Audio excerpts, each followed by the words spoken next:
Every few months, I choose a conversation to post as an Encore episode, really because of the quality of the conversation and the timeliness of the topic.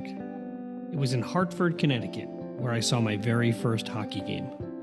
The Hartford Whalers versus the New York Rangers. And what a scene it was. During the second period, there was an obvious offense. I didn't fully understand the game, but both benches cleared and both teams were absolutely brawling. I find myself in Hartford at least once a year, and so every year I revisit in my mind that really violent episode in my life. But now, after talking with my guest, Dr. Torres-Rodriguez, I have a delightful replacement memory, and for that, I am grateful. My mentor, Dr. Linda Henke, the creator of the human-centered school transformation that I speak so much about, wrote, "The shift away from the heroic leader who goes it alone to the transformational leader who attends to the field is perhaps the most fundamental change in the work of school leadership." And she continues by asking readers to rethink the metaphor of a leader as hero and consider instead a different metaphor, someone like a midwife or a gardener or a minister, someone who tends to the needs of others. My guest this week cares so deeply for her district because her district is so personal to her. She graduated from the district and then returned to lead it. She leverages the voices of her entire system, inside and outside the organization, including the voices of her children. She considers the technical skills, the emotional intelligence, and a lens focused on equity in order to make sound decisions. And she uses all of this knowledge and skill in recounting her after-action review, the recommendation to her board to consolidate or close schools in her school district. Thanks for tuning in. Today on An Imperfect Leader, Dr. Leslie Torres-Rodriguez is my guest. Dr. Torres-Rodriguez is the superintendent of schools in Hartford, Connecticut, a school district with about 16,000 students. Dr. Torres-Rodriguez was named the 2022 National Superintendent of the Year by the Association of Latino Administrators and Superintendents. She also received the 2019 Award for Educational Leadership from the Connecticut Association of Latino Administrators and Superintendents, as well as the 2019 Prospanica National Brillante Award for Educational Excellence. Dr. Torres-Rodriguez is a member of the Governor's Workforce Council and serves on the Hartford Promise Board. She also co-chairs the Mayor's Cabinet for Young Children in Hartford. Leslie, welcome to An Imperfect Leader. Oh, I'm so happy to be here. Thank you for having me. Well, so many accolades. And I have to say, I loved reading about you in the November issue of School Administrator magazine. You and I had two very different second days as superintendent. So you indicated that your best professional day was your second day on the job. And on that day, the Superintendent Student Advisory Council, they were trained in diversity, equity, and inclusion and participatory budgeting. And it was through their involvement that more school counselors were allocated to elementary and middle schools. And that was really important because these were high school students advising you, and they were already systems thinkers. They saw the existing inequity, and then they saw the benefits for kids and that they would have mental health services earlier in their lives. So my second day, the insurance company for the school district called me and said, look, you're going to have to install buzz-in systems at all your 4 high schools, and or you're going to lose your insurance coverage. So, and I'm thinking high schools with this tradition of being completely open, and one of them built, over 100 years before that with so many entrances, and I much prefer your second day. So let's get back to your second day and every day before and every day since. As I have learned more about you, it's clear equitable budgeting practices is important to you. And so would you tell us just how do you craft a budget for the school district? And specifically, what are some components that perhaps you haven't seen in more traditional approaches? So, Peter, first I have to kind of correct the record there that was my second year as superintendent. Oh, well, I don't know how it landed as like my second day. I thought to myself, wow, she accomplished a lot in that first day. For another perhaps series, we could talk about what that second day was really like. But that makes you feel a little better. No, yeah, absolutely. Certainly equity, resource allocation and equity within that process has been at the center of my leadership. And yes, we actually took a deep dive into our not only resource allocation, but the process. Folks will often hear me talk about process, equity in the what and equity in the how. And so how we go about achieving equity matters as well. And so I wanted to know what the experience is like from various stakeholders as to our resource allocation process and formula. And we heard several themes, and one of several themes was, of course, the inequity in the allocation itself. We had, for example, we operate in an ecosystem of school choice, and we had, unintended as it might have been, some magnet schools that were, for example, receiving $1,300 more per student than our neighboring neighborhood school. And so those were tactical moves that we could make, but I also wanted to leverage voice and also the opportunity for agency across all stakeholders. That's where the student piece came from, where they had the training. And then we leveraged the voices of our school leaders who told us, hey, this one needs to be a more transparent process. And as school leaders, we want to have agency and flexibility in how we allocate some of our resources. And then we have a structure for school governance councils where there are our educators, our family parents and community partners also get to inform the resource allocation. That's really interesting to me because when I was superintendent, we brought in an individual's name was Nate Levinson. He's out of Boston area, and to come kind of help us think through how we were allocating. It seems like you've really put some interesting systems in place that particularly allow you to maybe establish tiers and tiers of support and those types of things. One of the pieces that he brought to us as we were trying to both centrally make some decisions, as well as, to your point, recognize that at the building site, they know what's best for their buildings. And so how do you give them some agency to make some of those choices as well? So anyhow, I thought that was interesting. In the leadership model that I've been using to advise others, there's a dimension in there called the leader's learning work. And that's really the mind or the brains of the work. And inside that dimension, there's a term, applying systems and design thinking. And for most superintendents, designing and applying systems doesn't come naturally. We go from leading schools to leading then large, complex systems. And we've had to learn how to think about decisions we make and then the unintended consequences and what those decisions look like 3 years from now, 5 years from now. And we learn how to apply systems thinking tools. I recently talked with a superintendent on the podcast whose after action review was all around the pandemic. And at one point, he mentioned absenteeism and how absenteeism existed before the pandemic, certainly, and how it has continued to be a real challenge for his school district. You noted something in the article about absenteeism, and I really honed in on this because you said, chronic absenteeism was a real challenge. 20% of kindergartners and ninth graders had chronic absenteeism.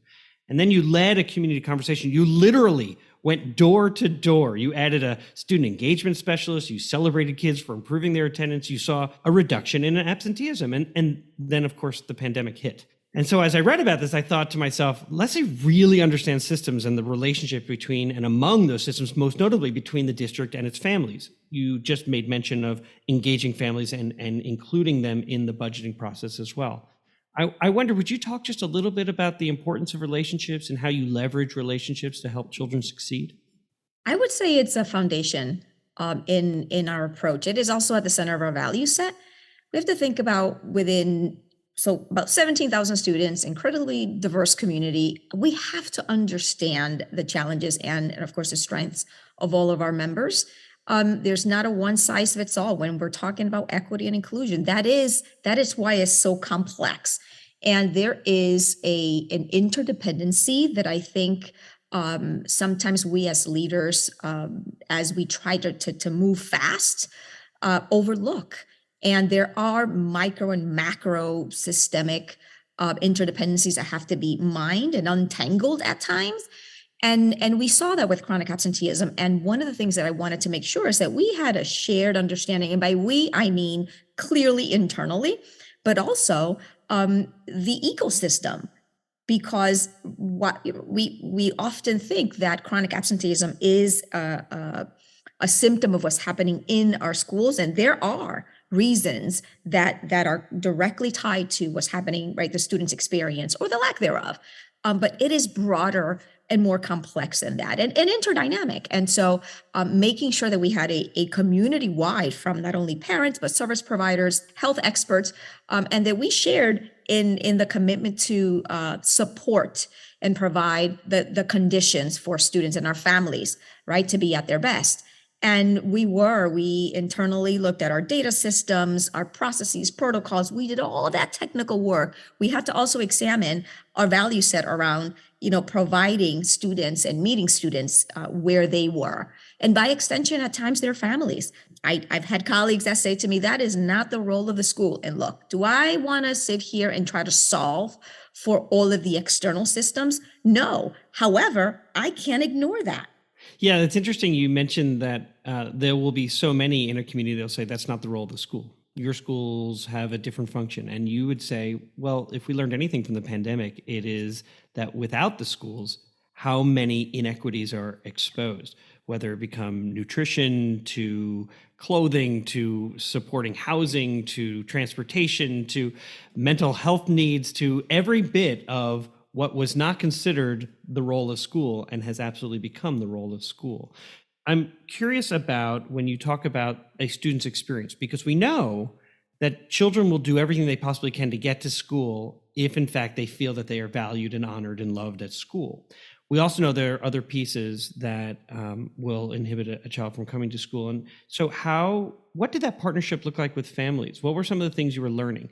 Some of the things that we learned on multiple sides, and I mean that us at the school system, our families, our providers, our partners, our 4 and 5-year-olds, a 20% chronic absenteeism of 4 and 5-year-olds is not a student issue, right? That is a familial, community-based challenge that had to be solved for. And so building understanding capacity, for example, for some of our families who had not experienced early education. And that was their first interaction with a school system and didn't really understand how important it was to be in school every day, for that 4 or 5-year-old to be in school every day. And so it meant literally showing some of our families what the experience was like and what their child would be missing. Of course, that plays out very differently in the 9th grade, another pain point for us when you think about chronic absenteeism. And so it allowed us to look at what are the transition supports that needed to be in place for students as they went into the middle grades and then as they transitioned to our high school grades. And then it was the system of supports that had to be in place, not only with regard to when students were transitioning and needing the academic supports, but that social, emotional, the relationship piece and truly building capacity across our schools as to developmentally from a human development, youth development perspective. What does it mean for a child to feel seen, right, valued and heard? What does it look like, sound like, and feel like developmentally, academically, socially, and then within the context of who they are as a person and their culture, their ethnicity, their community. So it is, we're still peeling, right, at the layers to get it right for our young people. Yeah, so you're really speaking to the role of leaders and teachers and any adult. When I say teacher, I mean any adult who's in a building is considered a teacher in my mind in terms of what they bring to children, is establishing that cultural field. What does it look like, feel like, sound like? How do we know that we belong? Because if you feel like you're not part of that field, you will do almost anything to avoid it. To stay away from it. Absolutely. And it's right. So that's human, right? And so it's not yes, students are at the core of it, but we have to model the practice that we want to see as leaders. And that's something that I constantly reflect on, right?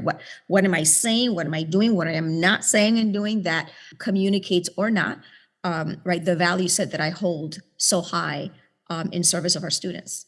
Thank you. Leslie, I ask this question of every guest who comes on the podcast. How does the term an imperfect leader resonate with you? I am probably my biggest critic is probably myself. And so that's a work in progress for me. Imperfect leader all the time. I reflect every morning when I wake up at 4:30 in the morning, right? So I reflect on the goals for the day before I go out to the gym. And then at night, and I think about what I felt I was short in and what I maybe over delivered that I was not thinking about. And then where I was kind of like in the middle. It is something that I've done for years. And I don't know what I would do as a leader if I didn't have that level of reflection as to why and why not. Like I didn't deliver for myself and then I couldn't show up for others in that way. And now more than ever, when I think about the work that we have to do to reimagine education, and the fact that there has to be, let me see if tolerance is the word that comes up for me, for imperfection. And that's a tension for me. It's a tension because of the context in which I serve and lead in. There is no room for imperfection when it comes to delivering for kids, right, for our young people. Yet, when we think about the conditions that have to exist for us to really innovate, right, design thinking, it is about, right, leveraging the voice, leveraging the experience, a very personalized experience and engagement that will expose, right, those imperfections so that we can get at what we have to deliver on. And so that's what comes up for me, the tensions that I myself grapple with on a daily basis as I reflect on my own personal leadership, and then, right, the professional leadership that we're called to deliver in times that require significant redesign and innovation. An Imperfect Leader, Leadership in After Action is supported by ILAA, a firm dedicated to supporting aspiring new and established leaders. For more information, please find them at human-centeredleaders.com. We're back for segment 2 of An Imperfect Leader called Imperfect Leadership in After Action. My guest is Dr. Leslie Torres-Rodriguez, the Superintendent of Schools in Hartford, Connecticut. In this segment, we ask our guests to deconstruct a decision they had to make, and then we discuss it a little bit. So Leslie, what happened? So I will tell you the decision was the way in which I had to approach ultimately getting at recommendations for the board to consolidate, right size our district. It was a very clear charge that I had, and it was up to me to go with the recommendations. And I thought, well, at the center of my leadership is voice, is equity. I also had to mind what it is that the community was experiencing or not, right, as members of this learning community. And so I made a decision to approach it actually from a design thinking perspective with deep engagement and an opportunity not just to listen, but to co-create and co-imagine with our community. And it took about 6 months of deep engagement, most of those led by me. And I recall folks saying, "You're taking too long." And, it was one of those where, as a leader, radical acceptance to say, yes, it might be a long journey here, but at the end, right, this is not going to be my plan. This is going to be our community plan. And am I glad that we were able to maintain the integrity of the approach. And then through 3 years, right, we ended up consolidating 20% of the district of our schools, which that's a significant amount of disruption and change. But it meant that more than 2,500 of our students, for example, had access to high quality learning environments. In addition to our teachers having more opportunity for collaborative opportunities, right? Some of the things that we heard from our stakeholders, and that's in a very summarized fashion what happened. That I made the decision to pause and engage others in this journey from beginning right through the end, where we had our design groups, and it was beautiful that our students were part of, for example, reimagining our high schools. That's where we are now. We have pathways, college and career pathways that were clearly innovated with students not only at the center of the process, but driving the design. It was unforgettable. And then the pandemic happened. And so now as I think about moving forward, how can I leverage some of those learnings as we think about the next level of redesign? As you were considering closing schools, it sounds like this was a board action. You were directed to do it. You grew up in Hartford, as I recall. And so here is a large city known for its finance and insurance. I think about the history of Hartford and the ebb and flow of any metropolitan community and metropolitan district. And so I imagine you had some aging buildings. You also had declining enrollment in some areas, and you were trying to your point, create the very best experience for children. And that's difficult when you have low enrollment in certain schools. You're not able to provide the same kind of programming and those types of things. And so before I ask you sort of what got overlooked, can you take a step back and just tell us a little bit about what were some of the decisions on, why were you closing schools? What goes on in a some districts are growing, some are not. And so how was that decision made? So certainly some of the conditions, of course, the enrollment, we happen to have an ecosystem of school choice, and with declining enrollment, not just in the city, but also in the majority of the municipalities across the state of Connecticut, right? They have declining enrollment. And so you put that together with a flat funding, historical flat funding, you add a deeper level of need that continues to increase, given that we do still have some communities that have traditionally been underserved. And you put all of those together, and we do have a system in which we were not meeting students' needs well. And one of the things that I found when we did the deep dive is families told us that safety was a concern for them. Safety, when we think about just the safety that's on everyone's mind. Are our schools safe in terms of, for example, security, culture and climate, that safety? But the other side of safety, the way our families were interpreting that was that they did not feel secure in their choice for their child's school. And by that, I mean that they did not have a secure pathway.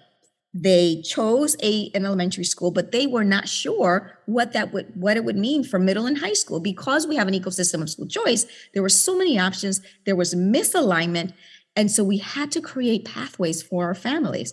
And so that was another reason why we had to really take a step back, lay everything out, and identify ways that we can cohere the system for those choices that we wanted our families to have.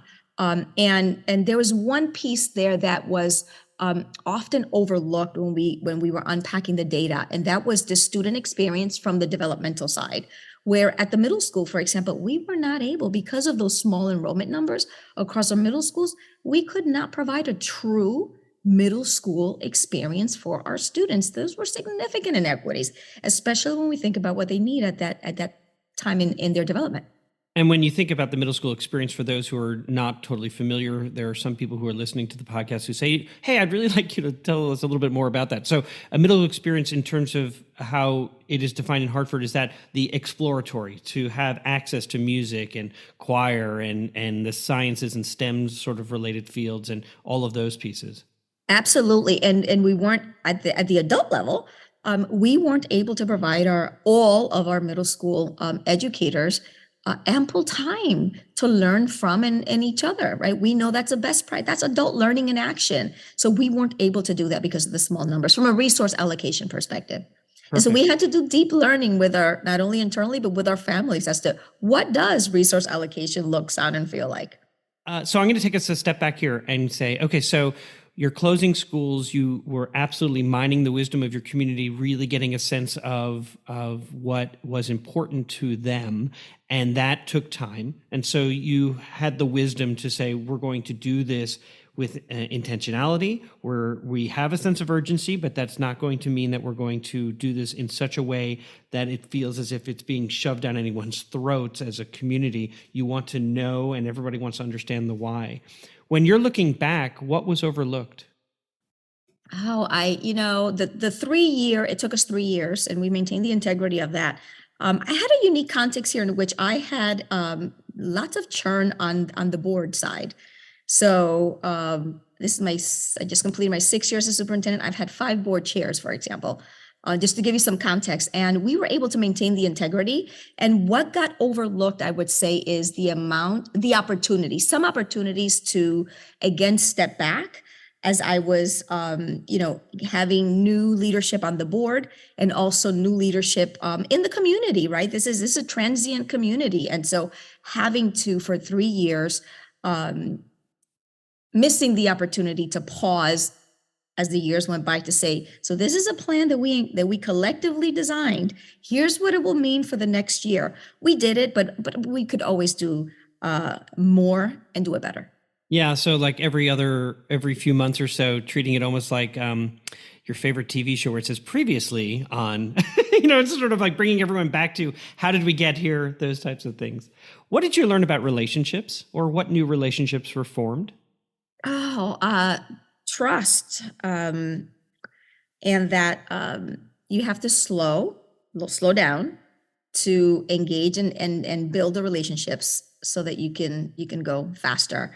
Some relationships, some deeper relationships that were cultivated, relationships and partnerships with our faith-based leaders, even deeper ones than the ones that I had coming in with our higher ed providers. I mean, we did research as part of the initial work to determine the role that higher ed could play, and the fact that our students 2 years after they were leaving us and enrolling weren't persisting to the degree that we wanted to them to. And so we needed higher ed to come under the tent to help figure that out with us. And so deeper partnerships, more meaningful and intentional partnership as well. Same thing with our funders who have been at the ready and shoulder to shoulder with us. But it was, again, deeper learning and deeper work for all of us. I imagine also your relationship with local government probably also improved or deepened, because you always have a relationship with the government. But I was noticing when we introduced you that you play these roles on the governor and the mayor, and that it's a highly political decision to have to close schools. It's a highly political position to be a superintendent in a major city in the United States. And so I imagine those relationships had to be navigated carefully. Very much so. And because we operate within an ecosystem of school choice in response to, a stipulated agreement to integrate learning experiences for students, there was also a dynamic that I had to mine, and a relationship that had to be cultivated and sustained with at the state level. But when I reflect on it all, I am most grateful for those partnerships, because when we fast forward and we were in the pandemic, it was all so seamless for us to just reach out and almost just continue to operate in partnership, and always seeking to further cohere and improve the way of work. That's an important piece for those listening, is that, you make decisions with people, you make decisions with the people most impacted by that decision. And as you're building relationships through these decisions, that there's a absolute ripple effect for decisions down the road that you don't even know are coming. So that's really interesting. What frustrated you?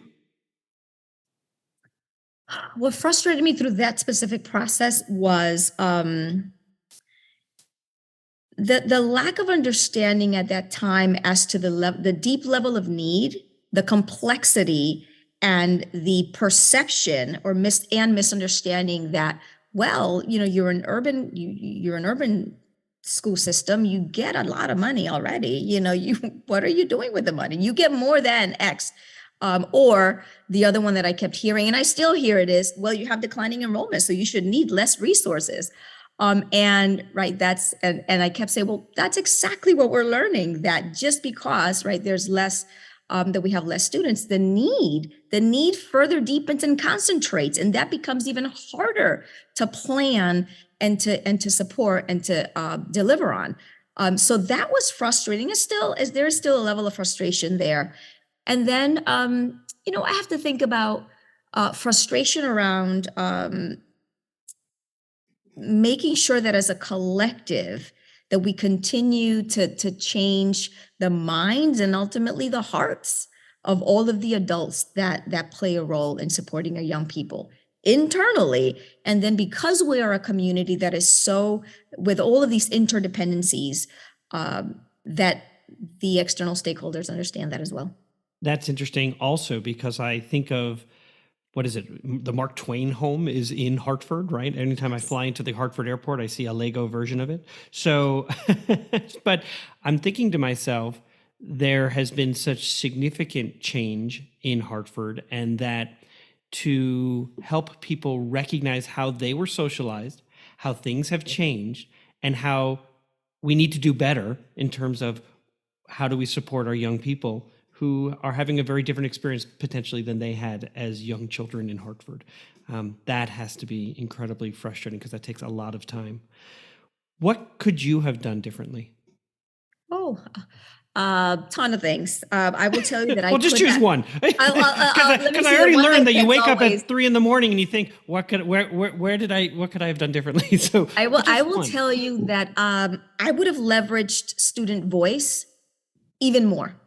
Students were alongside of me at times, co-facilitating some of the community conversations. They were clearly part of the design. They had a part in the budget formula and framework that we developed to support the plan as we were consolidating and aiming for financial sustainability. But I think that we could have done more with our students to give them additional opportunity to be part of a policy decisions that were also being made at a deeper level, that, we could have leveraged students to be leaders with the younger students, the elementary piece and the early middle school grades. I think there was a missed opportunity there to leverage voice. In the end, what was something that was good that came out of this work?